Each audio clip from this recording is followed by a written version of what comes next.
नमस्कार, मैं doctor A K Agarwal, orthopaedic surgeon Satya hospital Kanpur आपका सत्या यूट्यूब चैनल में स्वागत करता हूं।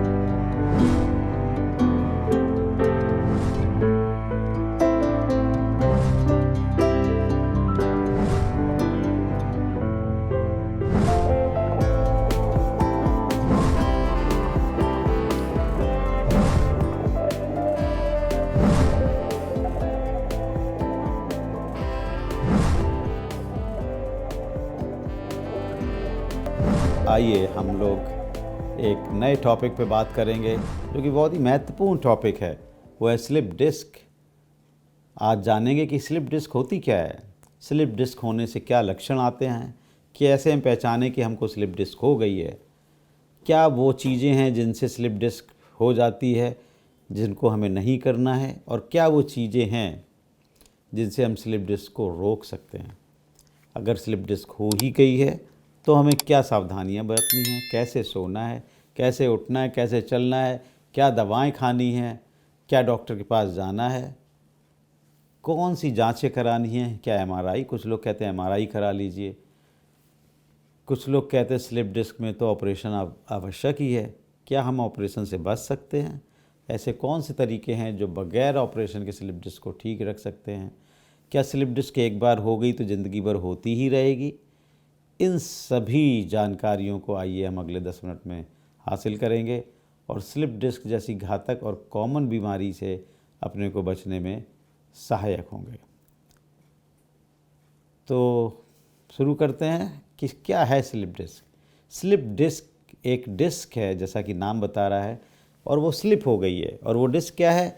रीढ़ की हड्डी, ये जो गुर्रियों से बनी हुई हड्डी है, इसके बीच में ऐसे ऐसे छोटी छोटी ये गुदगुदी सॉफ्ट कुशन की तरह की, जो कि आपस में दबती और फैलती हैं, ये डिस्क जैसे स्ट्रक्चर हैं। जब ये अपनी जगह से स्लिप हो जाते हैं, जैसे कि आप इसमें देख रहे हैं, स्लिप होके ये रेड कलर की बाहर निकल आई, इसको स्लिप डिस्क कहते हैं। और ये स्लिप डिस्क हो जाने से ये आसपास के जो बिजली जैसे करंट तारों में, नर्व्स में छूने लगती है, तो इनसे जनित तकलीफ़ें शुरू हो जाती हैं और तब हम लोग कहते हैं कि स्लिप डिस्क हो गई, और स्लिप डिस्क की वजह से वो लक्षण आ रहे हैं। तो स्लिप डिस्क हो क्यों जाती है? ये डिस्क एक गुब्बारे की पानी भरी हुई थैली की तरह है। अगर वो फट जाए तो उसके अंदर जो जेल भरा है वो बाहर निकल जाएगा। तो ये कब फटेगा? ये तब उन लोगों में फट जाता है जब हम कोई तेज़ झटके से आगे झुकने वाला काम करें, या कोई वज़न उठा लें, या अगर हमें आदत नहीं है उतने लोड लेने की और उतना लोड ले लें। किसी पर्टिकुलर टेढ़े मेढ़े पॉस्चर में हमें बहुत देर तक काम करना पड़ जाए, तो उस गुब्बारे पे इतना तेज़ प्रेशर आ जाता है कि वो फट जाता है और अंदर का जेल यानी कि डिस्क बाहर निकल आती है। इसलिए स्लिप डिस्क जैसी बीमारी, जो लोग खिलाड़ी हैं, जैसे कि आजकल फुटबॉल का सीज़न चल रहा है, ऐसे ऐसे पॉस्चर में वो शॉट लगाते हैं कि उनको स्लिप डिस्क होने की संभावनाएं बहुत अधिक रहती हैं। स्लिप डिस्क में क्या लक्षण आते हैं? अगला प्रश्न ये आता है। स्लिप डिस्क में लक्षण आते हैं कमर में दर्द, पैरों में दर्द। कमर से दर्द शुरू होकर पैरों में जाता है और एक झंझनाहट के साथ अगर जाता है, जिसे कि हम लोग सियाटका भी बोलते हैं। पैरों में होने वाली सनसनाहट, झुंझुनाहट, या टच करने से कोई एरिया सुन्न होने लगे। कभी कभी पैरों के अंगूठे और उंगलियों में कमज़ोरी आ जाना, एड़ी में सुनसनाहट होना, ये सारे के सारे लक्षण स्लिप डिस्क के हैं। इस स्लिप डिस्क में कभी कभी पैर को अगर सीधा ऊपर उठाएं तो दर्द अचानक बढ़ जाते हैं, चलने पर दर्द बढ़ जाते हैं, आगे झुकने पर दर्द बढ़ जाते हैं। इन सारे लक्षणों में से कुछ भी अगर है तो आपको तुरंत शक पैदा कर लेना चाहिए कि शायद ये स्लिप डिस्क है। और ये स्लिप डिस्क कई लेवल की, ग्रेड की होती है। अगर वो केवल टच कर रही है नर्व को तो अलग तरीके से उसका ट्रीटमेंट है। अगर वो नर्व को दबा दे रही है तो अलग तरीके का ट्रीटमेंट है। इसलिए ये ग्रेड 1, 2, 3, 4 ग्रेड्स में अगर हम शुरुआती ग्रेड में इसको पहचान कर इसका इलाज कर लेंगे, इससे अपने को बचा लेंगे, तो बहुत ज़्यादा संभावना है कि हम किसी बड़े इलाज से भी बचेंगे, किसी तरह के ऑपरेशन से भी बचेंगे। तो अब अगला प्रश्न कि अगर इन लक्षणों से हमें कोई लक्षण है हमारे अंदर, इसका मतलब हमें स्लिप डिस्क है, तो क्या करें? कैसे सोएं, कैसे चलें, कैसे खाएं पिएं, क्या दवाएं लें? आइए इन पे एक एक करके बात करते हैं। अगर आपको स्लिप डिस्क हो गई है, पहला तो ऐसा करें कि किसी ऑर्थोपेडिक सर्जन से दिखा लें में सर्वोत्तम है। दूसरा, चूँकि स्लिप डिस्क एक अपनी तरफ से निकल गई है, अपनी स्पेस से बाहर आ गई है, और अगर हम उसमें ज़्यादा मूवमेंट करेंगे, ज़्यादा चलेंगे, आगे झुकेंगे, पीछे झुकेंगे, फिज़िकल एक्सरसाइजेस करेंगे, तो वो और उस फटे हुए एनुलस मेम्ब्रेनस से बाहर निकलती चली जाएगी। तो मुझे क्या करना है, हम लोगों को, हमें स्लिप डिस्क हो जाने पर रेस्ट करना है, लेटना है। जो भी हमें अपने कार्य करने हैं, कोशिश करिए कि उसके लिए हमें चलना, भागना, दौड़ना ना पड़े, वज़न ना उठाना पड़े। Strictly no weight lifting, no forward bending, आगे नहीं झुकना है और ना ही वज़न उठाना है। फिर क्या करें? भरपूर नींद लें। जब आप भरपूर नींद लेते हैं तो बॉडी रिलैक्स हो जाती है। रिलैक्स हो जाने पर ये वर्टिब्रा दूर दूर हो जाती हैं और फिर से वापस डिस्क अपनी जगह जाने की संभावनाएं रहती हैं। यहाँ तक कि इस रिलैक्स करने के लिए एलोपैथिक मेडिसिन्स का भी सहारा लेना चाहिए, जिससे कि बॉडी ढीली पड़ सके और डिस्क वापस जा सके। डिस्क हो जाने पर क्या पोस्चर में हम सोएं?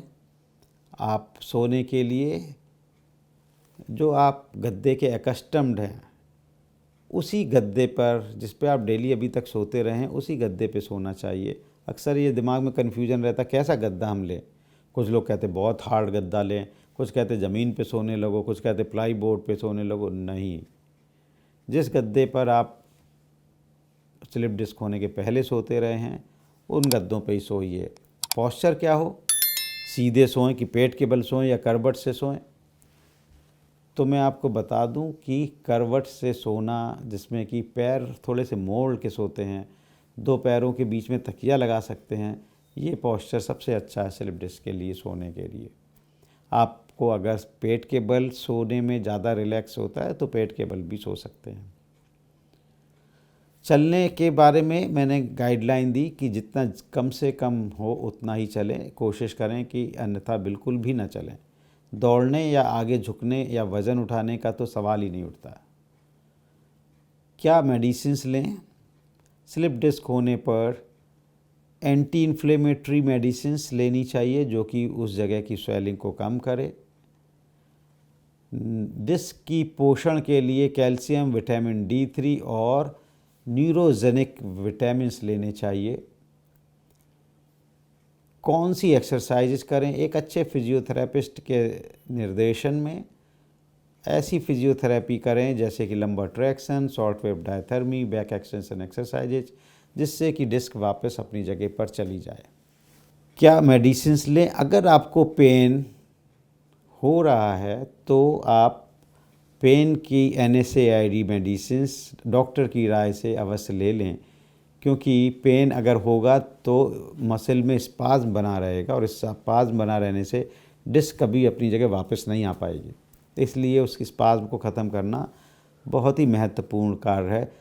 फिजियोथेरेपी के यहाँ होने वाली एक्सरसाइजेज और शॉर्ट वेव डायथर्मी भी इस कार्य में सहायक होती है, इसलिए फिजियोथेरेपी भी अवश्य लें।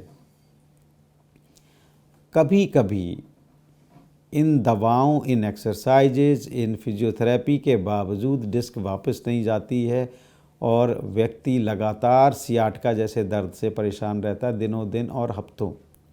जैसे ही वो खड़ा होता है, चलने की कोशिश करता है, करंट जैसा दर्द उसके हिप से, कमर से पैरों की तरफ भागता है और वो झंझनाहट का दर्द उसको बेचैन कर देता है, उसको बहुत ही चिंता में डाल देता है।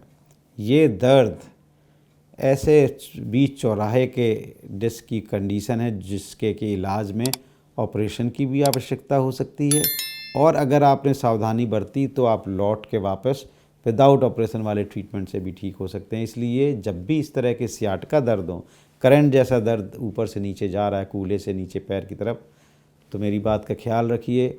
इस सियाटिका दर्द के होते ही बहुत गंभीरता से आप अपना इलाज करें, क्योंकि अगली स्टेज जो कि डिस्क प्रोलैप्स में, स्लिप डिस्क में होती है, वो है पैर के अंगूठे उंगलियों के सुन्न हो जाना, या किसी के पावर कम हो जाना, यानी कि अंगूठे का उठने की ताकत का कम हो जाना, या उंगलियों की उठने की ताकत कम हो जाना, या एड़ी का सुन्न हो जाना। ये सारे लक्षण अगर आपको आ गए हैं तो आपको ऑर्थोपेडिक सर्जन, स्पाइन सर्जन से तुरंत मिलना होगा। एमआरआई की आवश्यकता पड़ेगी। ये वो वक्त है जब एमआरआई की आवश्यक है, क्योंकि एमआरआई उस डिस्क को अच्छे से देख पाता है और ये भी बता पाता है कि उसने नर्व को कितना दबाया, उसका गला कितना घोट दिया है। अगर उसने, उस डिस्क ने उस नर्व को कंप्रेस कर दिया है, गला घोट दिया है उसका, तो इमीडिएटली उसकी जान बचाने के लिए, उस नर्व की जान बचाने के लिए आपको उस डिस्क को वहाँ से हटाना पड़ेगा, और संभवतः इसके लिए ऑपरेशन करना पड़ेगा। ऑपरेशन के से भी ना डरें, क्योंकि अब आधुनिक विधियों से एंडोस्कोपिक तरीके से केवल एक छोटा सा उंगली के बराबर छेद बना के उस डिस्क को हटा दिया जाता है, और उसके हटाते ही पैरों में होने वाला सियाटिका, झंझनाहट, अंगूठे में गई हुई ताकत, सुन्न हुआ एरिया फिर से जीवित हो उठते हैं, और स्लिप डिस्क से हमें निजात मिल जाती है। शुरुआती के कुछ दिन में कमर में बेल्ट बांधनी चाहिए, जिसे कि लंबोसेक्रल सपोर्ट कहते हैं, और उसके पश्चात एक फिजियोथेरेपिस्ट के सुपरविज़न में बैक की मसल्स को, पीछे की मसल्स को, पेशियों को स्ट्रेंथन करने वाली एक्सरसाइजेस की जाती हैं, जिससे कि भविष्य में डिस्क प्रोलैप्स ना हो। ये भी बहुत महत्वपूर्ण है कि अभी हमने किसी चीज़ को ठीक कर लिया, अभी हमने घर में ताला मजबूत लगा दिया कि चोरी ना हो, लेकिन फ्यूचर में भी सब चीज़ें उतनी चुस्त दुरुस्त रहें, इसके लिए हमें क्या करना है? तो उसके लिए हमें करनी है back extension exercises, regular back extension exercises, जिससे कि न केवल अभी डिस्क प्रोलैप्स ठीक रहे बल्कि बाद में भी। तो मित्रों, समराइज करने के लिए डिस्क प्रोलैप्स को मैं बताना चाहूँगा कि डिस्क प्रोलैप्स एक शुरुआती लक्षण से अंतिम लक्षण तक उसकी गंभीरता की स्थिति बदलती जाती है। शुरुआत कमर के दर्द से हो सकती है, जो कि झंझनाहट के साथ पैर की तरफ उसके दर्द भागते हैं सियाटिका की तरह से, और बढ़ते बढ़ते अंगूठे की ताकत, उंगली की ताकत, या पंजे में कहीं पे सुन्नपना आ जाना तक पहुंच सकती है। यदि शुरुआती दौर में हम बताए हुए सोने के तरीके, एक्सरसाइज के तरीके, ना झुकने वाली राय जो एडवाइस है, उन सबको फॉलो करके मिनिमम मेडिसिन से अगर अपने को ठीक कर पाते हैं, तो हमें किसी ऑपरेशन की, एमआरआई की आवश्यकता नहीं पड़ती है। यदि ये स्टेज क्रॉस हो जाती है और पैरों की झंझनाहट जारी रहती है, तो फिर हमें एमआरआई के माध्यम से पता लगता है कि नर्व अच्छे से दब गई है। तब संभवतः एंडोस्कोपिकली सर्जरी की, ऑर्थोपेडिक सर्जन के पास जाके ऑपरेशन की आवश्यकता है, और हम उस ऑपरेशन से उस नर्व के ऊपर दबे हुए डिस्क से छुटकारा पा लेते हैं। फिर आवश्यक है कि हम ये भी समझें कि भविष्य में हमें ये ना हो, इसलिए बैक की एक्सरसाइजेस करनी है। तब हम डिस्क का प्राथमिक उपचार, उससे रोकथाम, और भविष्य में ना हो उसके तरीके भी कर पाएंगे। तो ये था डिस्क के बारे में एक कंप्लीट सॉल्यूशन। स्लिप डिस्क के बारे में अगर आपके मन में कोई भी प्रश्न आए तो कमेंट बॉक्स में जाके अपने प्रश्नों को लिखें, मैं वक्त मिलते ही आपके प्रश्नों का उत्तर दूंगा। सत्या यूट्यूब चैनल को लाइक करें, दोस्तों में शेयर करें और सब्सक्राइब करें। इस चैनल को देखने के लिए मैं doctor A K. Agarwal, orthopaedic surgeon, Satya hospital Kanpur, आपका बहुत धन्यवाद देता हूं। पुनः जल्द मिलेंगे, किसी नए टॉपिक पर बात करेंगे। आज के लिए स्लिप डिस्क में इतना ही। नमस्कार।